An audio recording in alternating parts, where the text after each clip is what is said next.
할렐루야. 네, 새벽에 한 번 더 뵈니까 좋습니다. 새벽 일찍 나오신 여러분 가운데 하나님께서 귀한 은혜로 채워주시기를 간절히 바랍니다.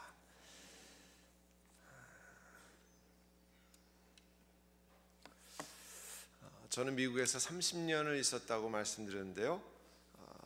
그래도 30년을 이민교회를 섬기고 이렇게 하니까 이것저것 여러 군데를 방문할 수 있었습니다. 가는 곳곳마다 감사한 것은 여러분과 같은 이민자들이 열심히 신앙생활을 하는 겁니다. 목사로서 여러분 같은 이민자를 대할 때 참 귀하고 감사하다는 생각을 합니다. 어려운 삶 속에서 주의 교회를 섬기고 또 새벽부터 이렇게 기도하는 자리에 나오고 귀하다는 생각을 합니다. 그리고 우리가 복음을 전해 받은 지 130년 넘어서 이제 미국에 와서도 이렇게 열심히 신앙생활하는 것은 참 감사한 일인데 우리만 잘해서 된 것은 아닙니다. 사실은 우리 안디옥 장로교회 좋은 믿음의 선배들이 많이 계신데 좋은 믿음의 모범을 보이신 우리의 믿음의 할머니 할아버지들이 많이 계시기 때문에 그분들의 신앙 물줄기가 사실은 우리들에게 흘러내려와서 좋은 영향을 미친 덕분입니다. 미주 사회에서 활동했던 한민족 지도자 가운데 도산 안창호 선생님이라고 계시죠? 여러분 잘 아시는 도산 안창호 선생님이 미국에서도 인정해서 특별히 그 LA의 한인타운에 가면 도산 안창호 스테이션 포스탈 서비스에 있는데 이게 최근에 문을 닫았어요. 그 재개발 때문에. 근데 아예 그 미국 연방정부의 빌딩에 우리 한국 사람의 이름이 붙어서 도산 안창호 스테이션이라고 이름이 붙어 있었습니다. 또 제가 있는 치노힐스에서 한 30분 가면 리버사이드라는 곳이 있는데요. 그 리버사이드에 그 마당에 세 사람의 인물의 동상이 서 있습니다. 한 사람은 마틴 루터 킹 목사님이고요. 또 하나는 인도가 낳은 세계적인 지도자 마하트마 간디, 그리고 도산 안창호 선생님, 이 동상이 서 있습니다. 그런데 우리 민족 모두가 숭상하는 지도자인 도산 안창호 선생님이 기독교인이라는 걸 아는 사람은 그렇게 많지 않습니다. 우리 한국 정부에서 얘기할 때 기독교인이기 때문에 그런 얘기 안 하죠.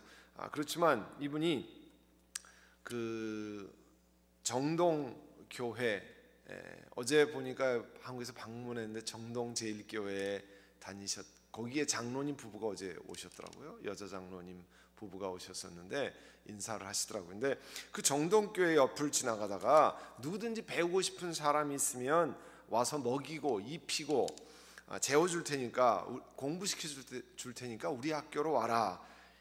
언더우드 선교사가 그런 얘기를 했다는 거예요. 그래가지고 이분이 들어갔는데 거기가 구세 학당 보통부였어요. 거기서 영어, 산수, 세계, 지리, 서양 기술을 배우고 그곳에서 도산이 전도를 받고 장로교인이 됐습니다. 그래서 이분이 고향에 돌아가서 탄포리 교회라는 교회를 설립하고 교회를 창립했어요. 그리고 전도했던 사람이 도산 안창호입니다. 이 도산 안창호가 나라의 독립을 위해서 인재를 육성할 필요가 있다라고 생각해서 강조해서 만든 게 흥사단이잖아요. 그 흥사단이 창설되고 저희 교회 마침 그 흥사단의 후에 집사님이 계세요. 그 흥사단 후원 회장도 하시고 그런 분이 계신데, 이 도산 안창호 선생과 자기 할아버지가 아주 가까이 지나는 아주 훌륭한 그리스도인이었다는 얘기를 한 적이 있습니다. 그분이 뭐라고 얘기했냐면, 도산 안창호 선생이 우리 대한민국이 조선이 부강한 나라가 되는데 필요한 것은 실력을 갖춘 인재인데, 우리 중에 인물이 없는 것은, 인물이 되려고 하고 마음 먹고 힘쓰는 사람이 없기 때문에 문제라는 거예요. 인물이 없다고 한탄하는 그 자신이 왜 자신이 인물 될 준비를 안 하느냐 하는 거예요. 개인이 제 민족을 위해서 일함으로 인류와 하나님 나라를 위해서 의무를 다한다라는 얘기했습니다. 그러니까 남들이 좀 이 교회를 잘 섬길, 이 나라를 잘 섬길 사람이 나와야 되는데 그게 아니라 내가 이 교회를 위하고 내가 이 지역을 위한 인물이 돼야 되겠다고 작정해야 된다는 거예요. 그러니까 여기 계신 새벽기도 나오신 분들도 이 안디옥 장로 교회를 위해서 인물이 되어야 되겠다, 주의 나라를 위해서 정말 귀한 인물이 되어야 되겠다 작정하시면 됩니다. 네, 아멘. 왜냐하면 이게 나이랑 상관이 있는 게 아니고요, 하나님 앞에 어떤 결단을 내리는 것과 상관이 있는 거거든요.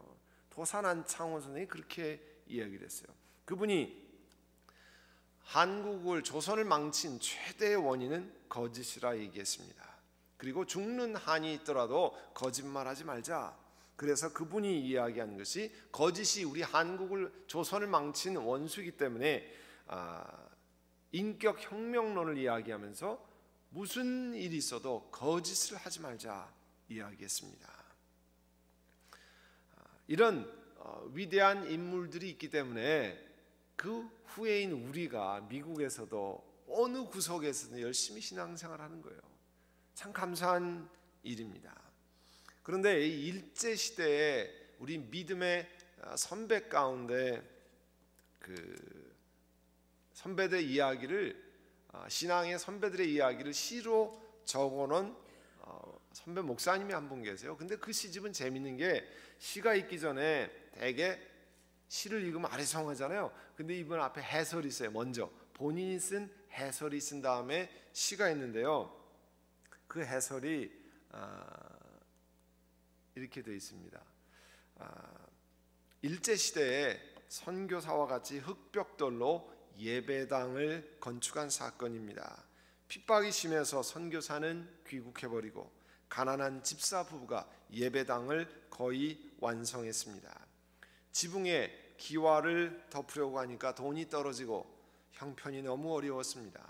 부부가 의논하여 자기 집 기와 지붕 뜯어다 예배당에 덮고 자기 집은 이영을 덮었습니다.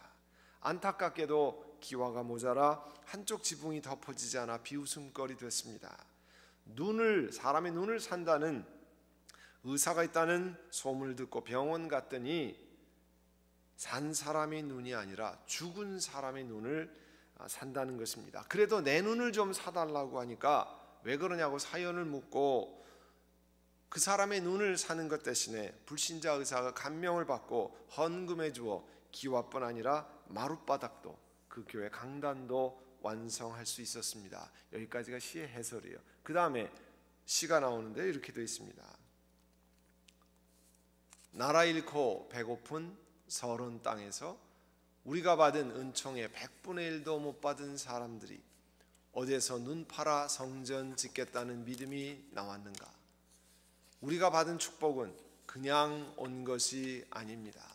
바로 선조들이 뿌려놓은 이 신앙의 유산으로 우리가 그 열매를 거두는 것뿐입니다. 그렇게 시를 줬어요. 우리가 이 땅에서 열심히 신앙생활하는 것, 우리 선조들이 그렇게 주의 나라를 위해서 헌신한 사람이 있기 때문에 우리가 한다는 거예요. 여러분, 계산으로는 설명할 수 없는 행동입니다. 논리로 따지면 바보 같은 일입니다. 그렇지만 오늘 하나님 말씀 있는 것처럼 부활하신 주님을 만나고 갈보리의 십자가의 도를 깨달은 이 집사님 부부가 사람들의 계산으로는 도저히 할 수 없는 사랑의 헌신을 예수님께 드린 것입니다. 그런데 참 신기한 것은 한국교회, 우리 믿음의 선배들 가운데, 우리 부모님 세대, 또 이 안디옥 장로교회에 다 이런 믿음의 선배들이 계신다는 거예요. 참 귀한 일입니다. 오늘 마가복음 16장 1절에 보면 안식일이 지나서 막달라 마리아와 야곱의 어머니 마리아, 살로메가 가서 예수께 바르기 위해서 향품을 사다 두었다 그랬습니다. 오늘날로 표현해 말하면 토요일이 지나고 해가 지고 안식일이 지났다 그랬어요. 오늘 말하면 주일이죠. 세 여인이 예수님 몸에 향품을 바르기 위해서 사다 두었어요.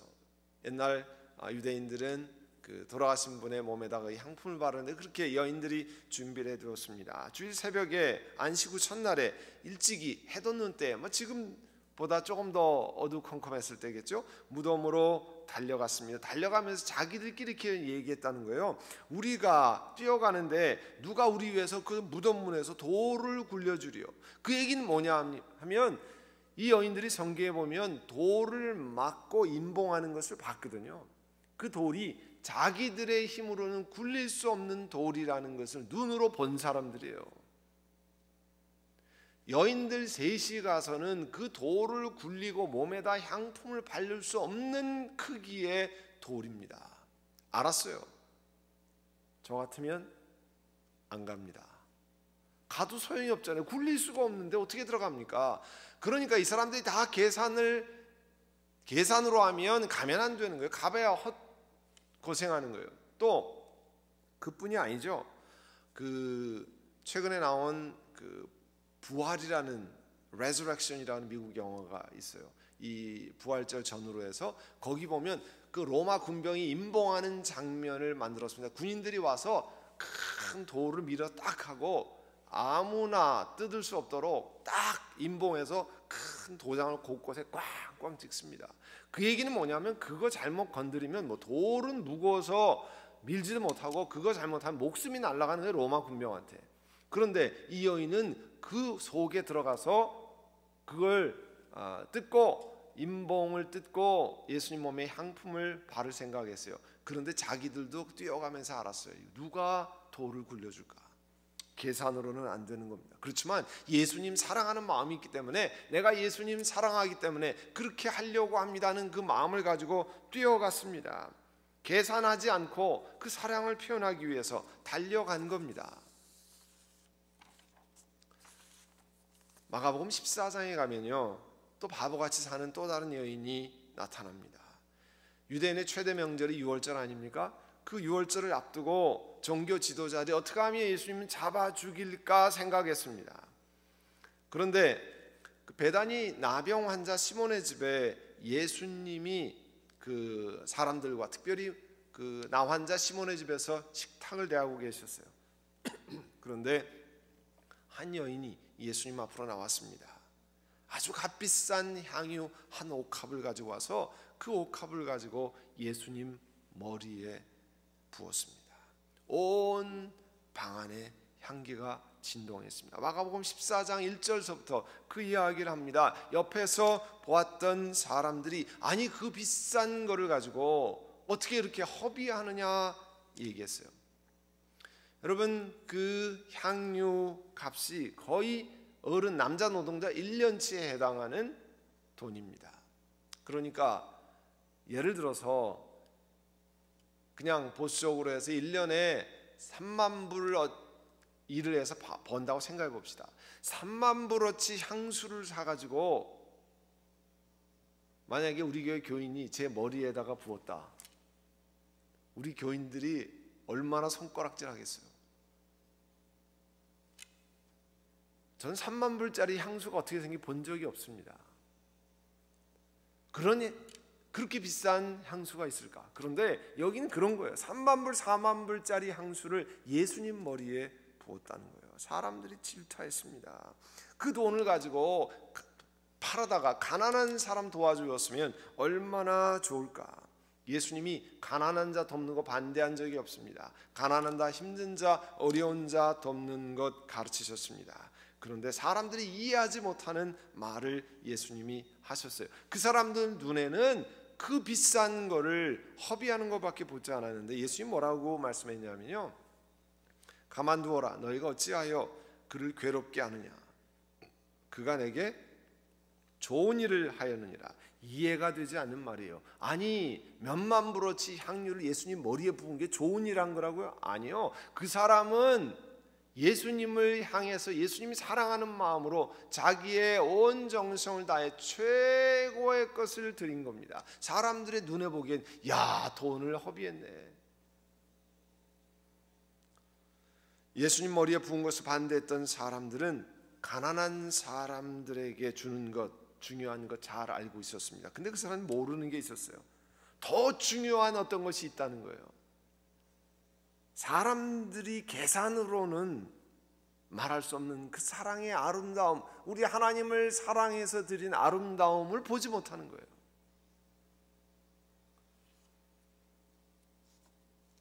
성경 곳곳에 그리스도의 제자로 청지기의 삶, 심플 라이프를 살도록 권면하십니다. 그런데 이 여인의 행동은요, 그거 차원을 뛰어넘은 행동이었어요. 예수님을 사랑하는 개인적인 사랑에서 나온 이야기였습니다. 여러분, 그걸 보면요, 다른 사람들이 우리 하나님을 사랑해서, 하나님의 교회를 사랑해서 하는 걸 사람의 계산의 잣대로만 하면요, 저거 돈 허비 안 해, 무슨 그런 소리 할 수 있는 게 아닙니다. 우리 사람의 관점을 보면요, 이 사람은 엄청난 돈을 낭비한 사람입니다. 근데 예수님께서 뭐라고 말씀했냐면, 그런 것은 주를 향한 일은 사람의 계산으로만 되는 게 아니라는 거예요. 그러면서 이 여인들에게 하나님이, 예수님이 특별한 이야기를 말씀하셨어요. 무덤으로 향품을 준비해서 달려갔던 여인들, 생각지 못한 일을 경험했습니다. 가서 무덤 문이 열리고 예수님이 부활하셨다는 현장을 보게 됐습니다. 그리고 예수님께서 이 달려간 여인들을 만나서 뭐라고 말씀했냐면, 평안하뇨. 예수님이, 부활하신 예수님이 그들에게 나타났어요. 이 여인들이 그 예수님을 붙들고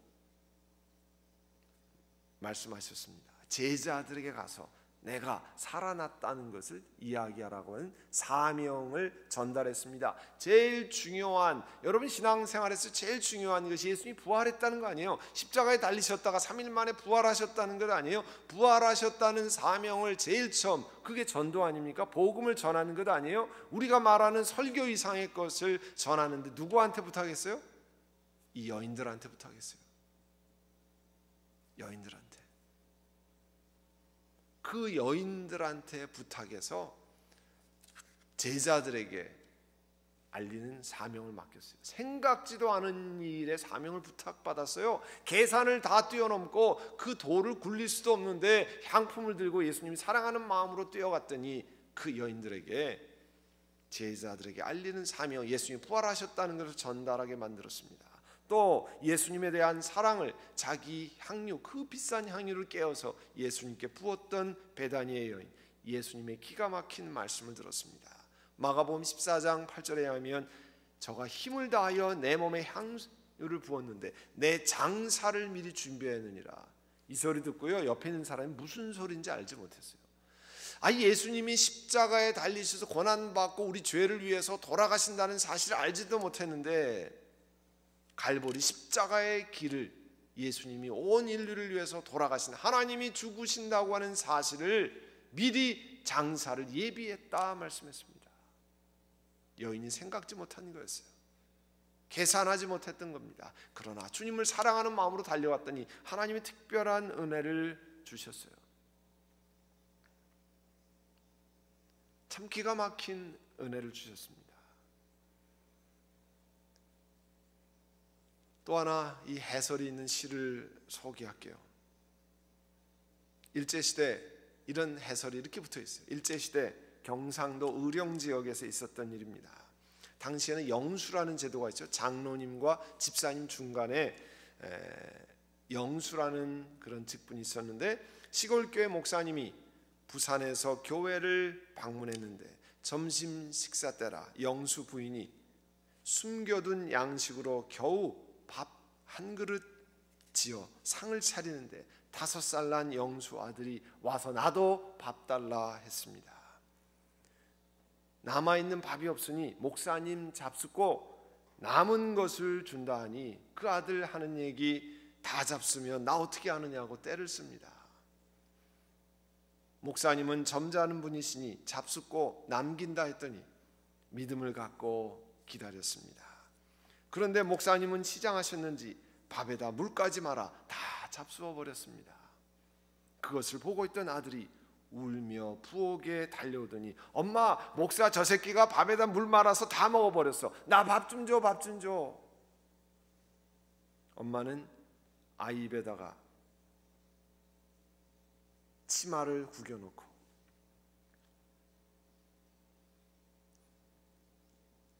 책망하며 함께 울었습니다. 그리고 이렇게 시가 시작됩니다. 일본의 공출로 양식은 모두 빼앗기고 보릿고개마저 넘던 시절, 우리 어머니들은 아이들에게 배불리 먹이지 못했으나 눈물 양식과 더불어 신앙을 먹였습니다. 그때 배고픈 신앙 먹고 자란 아이들이 지금은 한국교회를 어깨에 짊어지고 오늘의 축복을 받았습니다. 그런데 우리들도 우리 자식들에게 먹을 것을 넘치도록 먹이나 신앙의 배는 골리고 있습니다. 먼 훗날 우리 후손은 무엇을 거둘는지요. 이게 그 목사님 쓴 시예요. 여러분, 그 일제시대에 그 배고픈 애기 엄마가 예수님 사랑하는 마음으로 계산하지 않고 하나님의 일꾼을 대접했습니다. 하나님의 일꾼이 훌륭해서가 아니었습니다. 하나님 대신 그 지역을 섬기고 사람을 섬기기 때문에 하나님의 일꾼들을 대접했습니다. 한국교회는 주님을 사랑하는 마음으로 사람들을 대접하는 사람들이 넘쳐나는 교회, 그것이 한국교회의 전통입니다. 그것이 오늘 수많은 사람들을 살려내고 목회자들과 함께 동역하는 일을 해왔습니다. 제가요, 저랑 잘한 이세 목사 한 사람이 있어요. 이세 목회를 열심히 교회가 많이 부흥됐어요. 저한테 이런 얘기 하더라고요. 교인이 그러면 생일 초대한다는 거예요.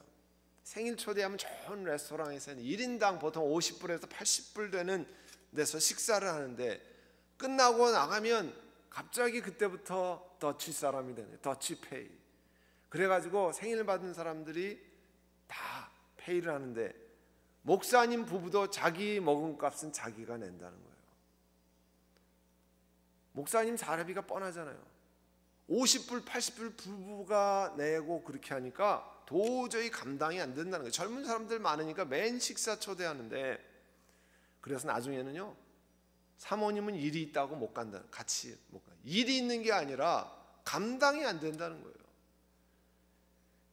그래서 이게 어떻게 달라도 이게 너무 다르다는 생각을 했습니다. 감사한 것은 우리는 성도님들이 먼저 내겠다 막 싸우잖아요. 크레딧 카드 막 붙들고 막 이렇게. 하나님께서 하나님의 교회를 섬기는 하나님의 사람들의 귀한 것들을 주셔서 오늘날 우리 이민교회들이 지금 이렇게 하나님을 섬기는 겁니다. 여러분, 주님의 사랑에 의해서 계산을 넘는 사랑을 표현했던 또 다른 성경 인물이 있습니다. 바울은 자기가 섬겼던 에베소 교회 장로님들을 오시라 했어요. 사도행전 20장에 가면 내가 지금 이제 성령에 사로잡혀서 예루살렘에 가는 길입니다. 거기서 무슨 일이 내게 닥칠지 나는 모릅니다. 내가 다만 아는 것은 성령께서 내게 가르쳐 주신 건데 투옥과 환란이, 감옥에 갇히는 일, 고난, 퍼시큐션이 기다리고 있다는 거예요. 그러나 내가 달려갈 길을 다 달리고 주 예수에게 받은 사명, 곧 하나님의 은혜의 복음을 증언하는 일을 다 하기만 하면 나는 내 목숨이 조금도 아깝지 않습니다. 제가 그 읽으면서 귀한 고백이라 생각이 됩니다. 저도 제가 교단을 PCUS에서 변경하면서 4년 동안요, 사실 2번 이제 인생이 끝나는구나, 목회 인생이 다 끝나는구나, 2번 아주 가까이는 2달 전에 1년 반 전에 연말에 제일 중요한 때, 제가 성탄 설교도 자정 예배 설교도 신년 송구영 신예배 신년 특별 기도에 하나도 인도 못했어요. 앉아서 쳐다보기만 했습니다. 그리고 그 전에 또 한 번 그 교단병이나 심히 아파가지고요, 참 어려워가지고 아주 어려운 시간을 통과했습니다.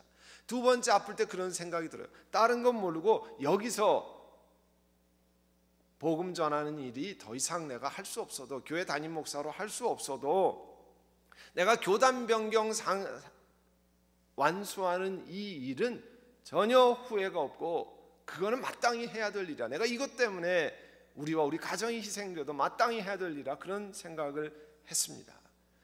제가 그때 받은 최대의 공격, 여러 가지 공격이 있는데 그 중에 하나는 뭐냐면요, 우리 그 PCUS에 남겠다고 하는 분들이 이런 얘기를 했어요.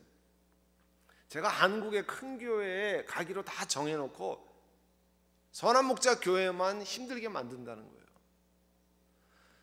교인들이요, 귀가 얇아가지고요, 당회원이 저한테 와서 그러는 거예요. 목사님, 한국의 교회 다 정해놓고 가실 거라면서요? 한 번은 당회원이 물어보고요, 두 번은 또 한 번은 은퇴 장로님이 물어보시더라고요. 그걸 믿고, 그래서 제가 한국의 큰 교회 갈 것 같으면 제가 이 일을 뭐하러 합니까? 내가 바보입니까? 그냥 조용히 가면 되지, 내가 뭐하러 일을 합니까? 오죽하면 제가 설교 중간에 얘기를 했어요. 제가 이 교회도 감당이 안 돼서 하나님 앞에 하나님 불쌍히 여겨달라고 그러는데, 제가 큰 교회 정해두고 저 그런 생각 없습니다. 그러니까 말이 싹 사라지더라고요. 시무장로님이 와서 저한테만 가르쳐 주십시오 가기로 하셨다면서요. 그래서 천만에요. 제가 정말 그런 얘기 한 적이 없습니다. 제가 아프면서 내가 이 사명은 하나님께서 허락하신 거기 때문에 여기서 더 이상 내가 목회를 못해도 마땅히 해야 될 일이라 생각했습니다. 근데 사도 바울이 에베소에 함께 목회하던 장로님들을 하고, 여러분, 어려운 사람, 힘든 사람, 약한 사람을 돕는 게 당연한 일입니다. 반드시 명심해야 됩니다. 부탁하고 무릎을 꿇고 함께 기도하고, 사도행전 20장 37절에 보면 모두 실컷 꿇고서 바울의 목을 끌어안고 입을 맞추었다 그랬어요. 함께 섬기던 장로님들이랑 끌어안고 눈물을 흘리면서 입을 맞추었습니다. 주의 나라를 위해서 헌신하고 주의 나라를 위해서 생명을 드리고, 이 사람은 감옥을 가는 길이고 환란이 있다는 걸 알면서 뻔히 그 길을 가고, 장로님들은 남아서 에베소 교회를 잘 섬겨달라고 부탁하면서 실컷 울고 끌어안았다 그랬어요. 이런 목회를 해야 되는데, 이렇게 주의 교회를 섬겨야 되는데, 저만 해도 워낙 좋은 시대에 태어나가지고 좋은 때 이렇게 해서 이게 참 잘 안 되는, 하나님 앞에 발버둥 쳐야 되는, 근데 이거 보면서 너무 감격스럽더라고요. 지난 화요일 날 그 교단 병기 다 마무리 짓고 마지막에 감사 기도를 든 다음에 제가 그 앞장서 수고하는 장로님, 우리 허그 한번 합시다. 우리 허그 한번 합시다. 목을 끌어안고 울지는 못하지만 우리 허그 한번 합시다. 수고 많으셨다. 수고 많으셨다. 그 장로님 저한테 뭐라고 고백했냐면, 비즈니스가 너무 안 되고 어려워서 아마 하나님이 교단 병영하는데 앞장서서 일을 하려고 비즈니스가 설렁설렁해서 시간을 여기 많이 들이게 한 것 같아요. 이렇게 고백하셨어요. 제가 그 장로님 허그하면서 수고했습니다. 수고했습니다. 사랑하는 성도 여러분, 사도 바울이 예루살렘에 올라가면 환난과 투옥이 기다리니까 가지 말라고 그랬어요. 울면서 가지 말라고 그랬습니다. 고난의 길이니까 가지 말라고 그랬어요. 그때 사도 바울이 고백한 거 있습니다. 죽을 것까지 각오하고 내가 이 길을 갑니다. 바울이 더 이상 만류를 받아들이지 않으니까 사람들이 주의 뜻이 이루어지길 바랍니다. 여러분, 논리로 계산하면 바보 같은 일입니다. 예수님 사랑하지 않으면 할 수 없는 일이에요. 뭐하러 그런 일을 합니까?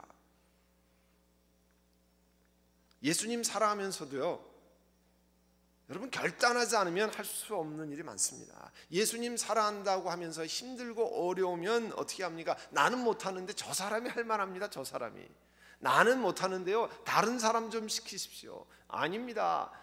하나님 앞에 하나님께 기도하고, 하나님, 내가 그 길을 걸어가기를 원합니다. 힘들어도 그 길을 감당하기를 원합니다. 여러분, 계산을 뛰어넘어서 하면요, 하나님이 길을 여십니다. 하나님이 도와주십니다. 지금은 아니지만, 지금은 물음표가 생기지만 30년 뒤에 그때 하나님 앞에 이렇게 언신했더니 하나님께서 이 길을 열어주시는구나 깨달을 때가 옵니다.